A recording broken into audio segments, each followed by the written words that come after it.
하나님 아버지 감사합니다. 저희를 사랑하시고 포기하지 않으시는 주 하나님을 사랑합니다. 찬양합니다. 경배합니다. 하나님의 말씀 앞에 부복하였습니다. 주님은 기록된 말씀을 통하여 또한 성령 하나님과 함께 저에게 은혜를 베푸시고 깨달음을 주시며 가르치시고 교정하시고 지도하시오니 주님의 방식에 엎드려 순종합니다. 오늘도 저희의 무지와 오류를 교정하시고 빛대신 주님 말씀 속에 기쁨을 얻게 하옵소서. 이 진리의 말씀을 갈망하는 세계 곳곳에 형제자매들이 있음을 알고 있습니다. 그들에게 복을 주소서. 우리에게도 이러한 갈망을 주셔서 예수도 알기 원하고 주님과 더욱 친밀히 교제하기 원하는 우리 마음이 부단한 성경의 공부와 적용과 실천으로 이어지게 하옵소서. 성경책은 많으나 하나님을 아는 지식이 사라져가는 이 시대에 저희를 깨워 주옵소서. 우리를 구원하시기 위하여, 하나님을 알게 하시기 위하여, 주님과 교제하시기 위하여 십자가에다 대가를 치르사 죽으시고 부활하사 지금도 우리와 함께 하시는 주 예수님 이름으로 기도합니다. 아멘. 하나님 말씀 고린도전서 1장 17절부터 24절입니다.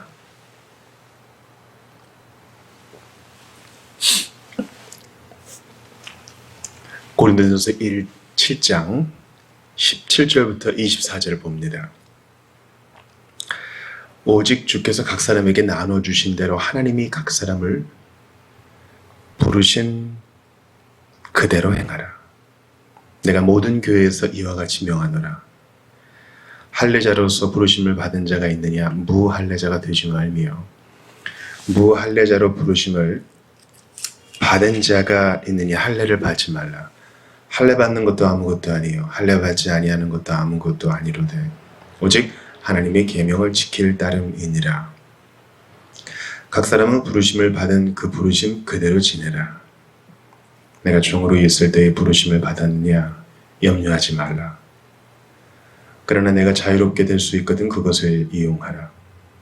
주 안에서 부르심을 받은 자는 종이라도 주께 속한 자유인이요 또 그와 같이 자유인으로 있을 때에 부르심을 받은 자는 그리스도의 종이니라. 너희는 값으로 사신 것이니 사람들의 종이 되지 말라. 형제들아, 너희는 각각 부르심을 받은 그대로 하나님과 함께 거하라. 아멘. 우리는 고린도전서의 실제적인 적용을 보고 있습니다. 물론 이 구석구석에 또 교리적인 핵심이 담겨져 있죠. 우리가 7장을 보면서 결혼에 대한 중요한 대전제를 봤고요.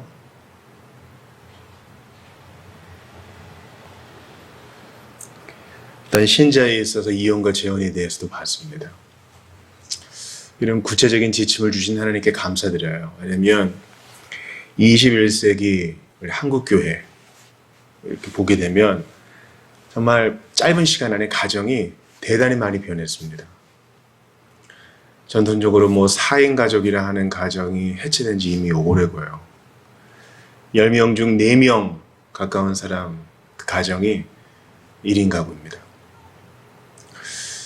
교회는 이러한 변화 속에서 빨리 적응하고 하나님의 뜻이 어디에 있는지 분별하고 기도하며 사랑으로 계속 다가가야 할 것입니다. 현재 지금 코로나 시대이기 때문에 우리가 이것이 언제 해소될지 장담을 할 수 없습니다. 그러므로 홀로 사는 이들이 이 공간의 신학을 좀 개발할 필요가 있고 가정의 신학을 좀 제대로 배울 필요가 있어요. 중요한 전제는 무엇입니까? 한 사람이 있든 4인 가족이 있든 그 가정은 바로 그 공간은 하나님의 부르심의 결과의 한 부분이라는 것입니다. 오늘 본문에서도 세 군데나 나오죠. 17절, 20절, 24절에 나오거든요. 17절을 보세요. 오직 주께서 각 사람에게 나눠주신 대로 하나님이 각 사람을 부르신 그대로 행하라. 이거를 모든 교회에, 보편 교회에 명하는 것이라고 말해요. 또 20절도 볼까요? 각 사람은 부르심을 받은 그 부르심 그대로 지내라. 또 반복하죠. 각 사람은 각 개인을 말하는 겁니다. 마지막으로 24절. 형제들아 너희는 각각 부르심을 받은 그대로 하나님과 함께 거하라.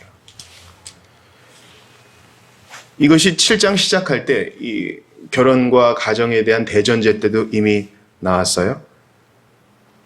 각각 하나님께 받은 자기의 은사가 있으니 이 사람은 이러하고 저 사람은 저러하니라.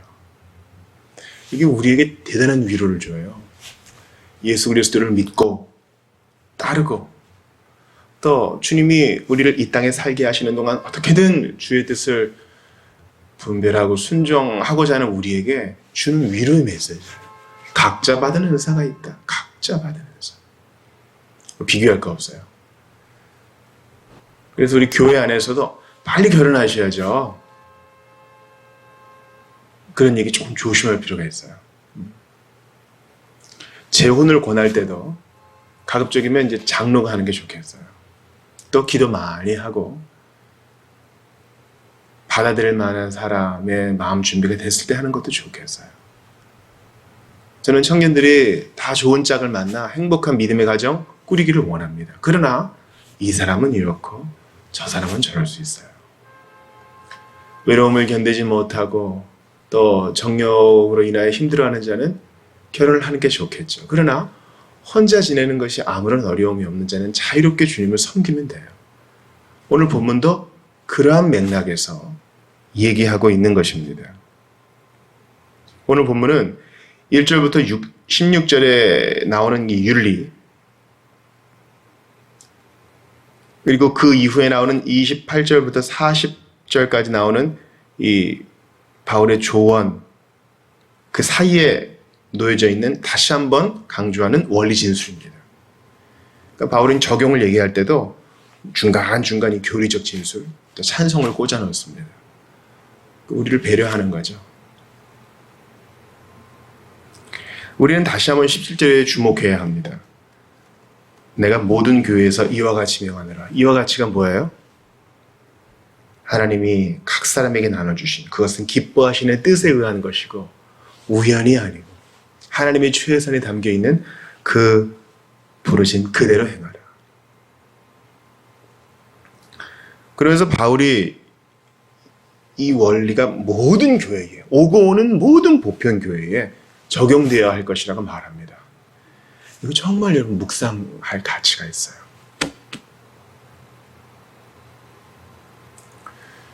전 세계 사람들과 소통하잖아요, 우리가. 그러면서 이 미디어, 영상, 사진, 자극적인 것에 계속 노출돼요. 그리고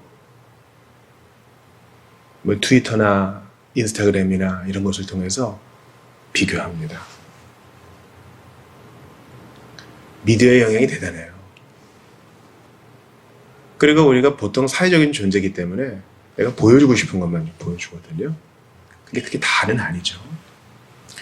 우리는 이 사람은 이렇고 저 사람은 이러며 나와 저 사람은 다르고 저 사람의 부르심이 고귀하듯이 나도 그러하다. 이거를 계속 의지적으로 생각할 필요가 있어요.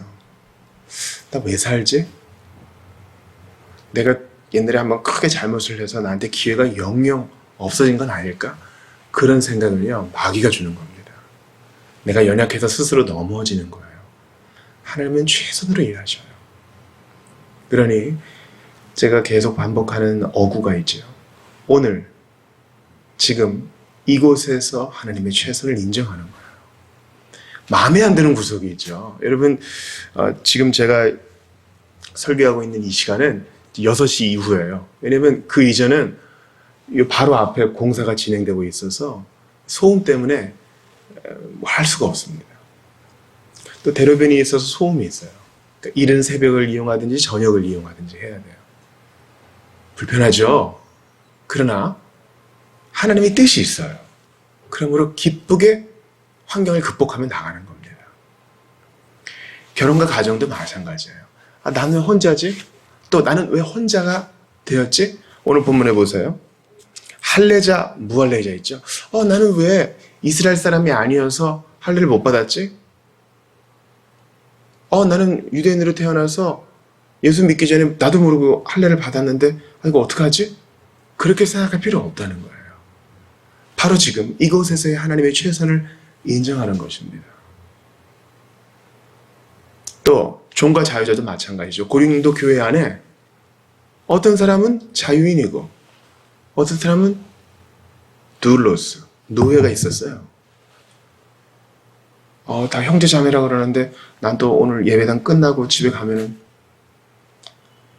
또 하인으로 지내야 되는데 그런 거 생각하지 말라는 거예요. 자유롭게 될 수 있거든 그 권리를 활용하되 거기에 매이지 말라는 거예요. 우리에게 정해진 시간, 우리에게 정해진 자원을 하루 종일 내 처지를 비관하는 데만 쓰는 것은 하나님의 기뻐하시는 뜻이 아닙니다. 자유인도 마찬가지예요.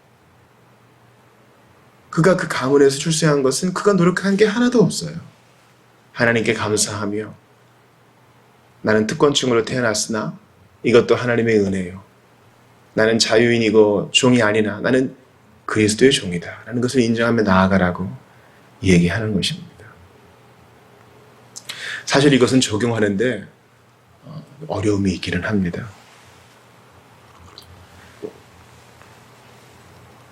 특별히 신자 노예가 그렇죠. 자기 주인을 섬기는 일에서 해방되지는 못했으나 죄의 지배와 속박으로부터 자유롭게 되었음을 믿고 감사하면서 모든 여건들을 고려하며 자기 평안 빼앗기지 아니하며 나아가는 것입니다. 오늘 본문에서 그대로 있으라 하는 것 때문에 나 직장이 너무 마음에 안 들고 직장에서 부당한 일이 있는데 나 그러면 옮기지 말란 말인가? 이렇게 적용하면 안 돼요. 합법적인 선 안에서 덕을 끼치는 범위 안에서 그렇게 하라는 것입니다.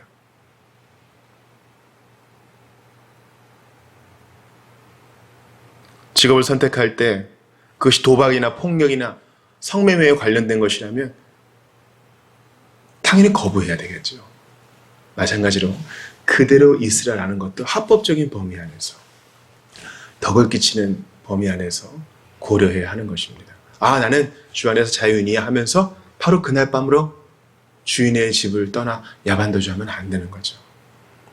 당시에 그 노예들은 그 급여를 받는 노예들이 있었습니다. 그래서 그 급여를 모아서 자기 자유를 살 수 있었어요. 바울은 그가 활용할 수 있으면 하라 그렇게 얘기합니다. 이건 재혼도 마찬가지입니다. 바울은 할례 받는 것도 아무것도 아니다. 할례 받지 않는 것도 아무것도 아니다. 진짜 중요한 건 그게 아니야. 그러니까 뭐 할례의 가치를 완전히 땅에 떨어뜨린 게 아니라 거기에 매이지 말아라. 중요한 것은 하나님의 계명을 지키는 것이다. 당신은 목욕문화잖아요. 근데 할례 받은 유대인이 더 들어가면 또 예수 믿었다고 하면서 유대인의 법을 지켜야 한다고 할례 받은 사람이 툭 들어가면 로마 그리스 사회에서는 미개인 취급을 받았습니다. 그래서 그 보건수술을 하는 사람이 있었어요. 다른 사람이 시선의 종이 되는 거죠. 바울은 성령의 감동을 받아 그리하지 마라. 당신을 부르신 그대로 행하라. 그가 아무것도 아니다. 거기 매이지 마라 하는 것입니다. 이해가 되세요? 오늘 본문의 핵심 선거라고 할 수 있는 거예요. 23절 같이 봐요. 너희는 값으로 사신 것이니 사람들의 종이 되지 말라. 아멘. 사람들의 종이 되지 말라. 저 사람이 나를 어떻게 볼까? 종이라고 무시하지는 않을까? 저 사람들이 나를 어떻게 생각할까? 할례 받았다고 킥킥대지는 않을까? 우리는 더 위대한 시선, 우리 하나님의 시선을 의식하는 사람이에요. 코람 데어라고 있죠? 하나님의 얼굴 앞에서 라는 뜻이에요. 우리는 그분의 얼굴, 그것만 의식하면 돼요. 그러면 합법과 도덕적인 범위 안에서 우리는 참으로 자유로울 것입니다. 그러고 보니 고린도전서의 문을 열 때 나도 나를 판단치 아니하니 나를 판단하실 이는 주시니라. 때가 될 때까지 아무것도 판단하지 말고 믿음대로 부르신 대로 나가라 하는 것입니다. 때로 우리가 우리 처지가 참 가련할 때 느껴질 때 있죠. 아, 난 왜 이렇게 돈이 없을까? 나는 왜 이렇게 생겼을까? 우리 집은 이럴까? 그래서 힘이 쭉 빠져 있을 때 마귀만 기뻐합니다. 우리가 바로 지금 여기에 임한 하나님의 최선을 인정하고 찬양하지 못할 때 그것은 마귀에게 틈을 주는 거예요. 감옥에 갇혔던 요셉을 생각해 보세요. 처지를 비관하고 자기를 불쌍히 여기다가 목을 매더라도 전혀 이상하지 않은 상황 아니에요. 그러나 그는 거기서도 충성을 다했고 하나님은 그를 기억하셔서 거기서 복을 줬습니다. 이건 단순히 낭만적인 얘기 아니에요. 이거는 부지런히 사유하고 의지를 쳐서 나를 복종시키며 감정의 문을, 정서의 문을 활짝 열어 찬양하기로 선택하는 것을 말합니다. 내가 믿는 바가 가슴을 울려 손발을 움직이게 하는 것입니다. 사랑하는 여러분, 영적 성장은 또 성숙은 그 사람의 상태, 결혼이나 종이나 자유자나 할례나 또 오늘날 우리에게 적용한다면 어느 직장 다니느냐, 연봉이 얼마냐, 차는 뭐냐, 집은 몇 평이냐, 결혼했느냐, 애는 몇이냐, 휴대폰 못 쓰냐, 이런 데 달려있는 게 아니라 하나님의 부르심에 주의하고 순종하는 것에 달려있다는 것을 기억하세요. 우리 주님이 우리를 마지막 날 다 부르실 때 너 직업 뭐였느냐, 그것보다는 너 얼마 벌었느냐, 그것보다는 너 네 자리에서 얼마나 자기 부인했느냐 물으실 거예요. 너 얼마나 그 사람 참아줬느냐, 그거 물어보실 거라고요. 너 팔로워 수 얼마냐, 구독자 얼마냐, 좋아요 얼마 받았느냐, 그거 말고요. 너 대학 어디 나왔느냐, 연봉 얼마냐, 그거보다는 네 몫에 대인 십자 가지고 예수 쫓았느냐, 그거 물어보실 거라고요. 우리 부르심에 합당하게. 우리 지하철 전도자 최춘선 할아버지 기억하세요. 사명은 각자 각자다. 사명은 각자 각자다. 그분은 거기에 대한 뜨거움을 느껴 그렇게 하시는 겁니다. 우리는 뒤에서 이 사람은 저렇고 이 사람은 어떻고 그렇게 하느라 정작 아무것도 안 하고 있을 때가 많아요. 미디어 사회가 되면서 우리는 다 소비자로 전락할 위험에 놓여 있어요. 주님은 다스리고 정복하라고 하셨지 있는 거 까먹으면서 소비자가 되라고만 하진 않으셨습니다. 생산도 해야 돼요. 우리 부르심에 철저하게 복종하세요. 그래서 여러분이 계신 일터에서 주변 사람들을 좀 섬기기도 하시고, 우리 가정 우연히 이렇게 된 거 아니다, 오늘은 좀 색다르게 가족들을 좀 바라보기도 하시고, 그렇게 순종하며 나아가기를 바랍니다. 그리스도인끼리는 결코 어떠한 범주로 서로를 나누어서는 안 됩니다. 우리는 다 같은 형제예요. 다 같은 예수의 피로 값주고 사신받은 존재입니다. 그리스도께서는 모든 인간적인 범주와 모든 차별의 특징을 뒤엎어버리셨습니다. 그러므로 우리도 그리해야 합니다.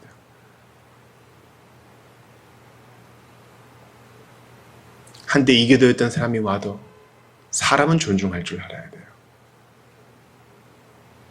그 이교도의 철학을 사용한 악한 권세는 미워하고 모든 차별을 내어버리신 예수님의 뒤를 따라야 합니다. 우리 교회 동성애자 오면 어떡할 거예요? 이거 한번 우리 생각해 봐야 돼요. 죄는 미워하되 사람은 존중해야 합니다. 그가 어떤 사람이었건, 그가 극악무도한 범죄자여서 출소한 사람이면 어떡할 거예요? 모든 차별, 주 안에서 철폐되었다는 사실을 기억하며 의지적으로 순종해 나가야 됩니다. 결혼도 마찬가지예요. 혼자 지냈다고 우월한 거 아니에요. 결혼했다고 정욕을 못 이겨 열등한 거 아닙니다. 우리 각자의 영역에서 할 일 열심히 하면 되는 것입니다. 값으로 사신 것이 되었으니 우리에게는 한 주인, 한 스승, 한 구세주, 한 주님만 계시니 그에게 전적인 충성을 바칩시다. 비교할 시간이 어디 있어요? 자기 연민에 빠질 시간이 어딨냐고요. 긍정적이고 생산적인 일만 해도 우리 앞에 놓인 경주를 다 감당하는 그것만 해도 벅차요. 하나님이 나를 종으로 부르셨어. 그런 운명주의에 빠지지 마세요. 나는 노처녀 노총각으로 부름받았어. 그런 엉뚱한 말 하지 마세요. 우리는 어떻게 부름받았어요? 예수님의 것으로 부름받았어요. 값으로 사신 존재로 부름받았으니 오늘도 허무한 데 생각 두지 말고 믿음으로 전진하시기를 바랍니다. 아무리 외적인 조건이 좋아도 그것이 우리를 기독교적 의무로부터 면제시켜주지 않습니다. 또한 아무리 조건이 나쁠지라도 우리가 기독교적 특권을 누리지 못하게 방해하지 못합니다. 내게 주신 은혜가 있어요. 그거 붙들고 기쁘게 노래하면서 주님 뒤를 따라가는 여러분들 다 되시기 바랍니다. 혹시 이 설교 들으시는 분 중에 예수님 모르시는 분들이 있다면 하나만 기억하세요. 온 세상에 여러분 혼자였어도 예수님은 여러분 구원하러 이 땅에 오셨을 거예요. 여러분 한 사람은 천하보다 귀합니다. 온 우주보다 귀한 존재입니다. 예수님은 당신에게 주목하셔서 여러분이 고통 중에 부르짖고 예수님 구원해달라고 기도한다면, 요청한다면 기꺼이 여러분 한 사람의 요청에 응답하십니다. 그리고 여러분 한 사람이 예수님을 믿고 회개하기로 결정할 때 천국에서 파티를 여시고 천사를 더 기뻐합니다. 한 사람의 가치는 바로 예수 안에서만 발견할 수 있습니다. 나의 나됨은 예수를 알 때만 제대로 파악할 수 있는 것입니다. 예수 그리스도를 믿고 새로운 삶을 시작하시기 바랍니다. 기도합시다. 주여, 가치 없는 저희를 값으로 사셨습니다. 참으로 감사합니다. 영광을 받으옵소서. 이제 바로 지금 여기에 임한 하나님의 최선을 믿으며 앞으로 나아가고자 하는 저희를 붙들어 주옵소서. 흔들릴 때마다 날 위해 피 흘리신 예수님을 생각하며 연약함을 모두 복종시켜 주님 앞에 무릎 꿇게 하시고 우리 안에 차별의 벽을 없애신 주 예수님께 감사하며 부르시며 순종하면서 비교하지 아니하고 찬송하며 나아가게 하소서. 내 몫에 태인 십자가를 지게 하소서. 세워주신 이 자리에서 주님께 영광 돌리게 하소서. 우리에게 이 자유와 기쁨 주신 것을 감사드립니다. 이를 위해 십자가에 달려 죽으사 부활하셔서 지금도 우리와 나와 함께 하시는 예수님 이름으로 기도드리옵나이다. 아멘.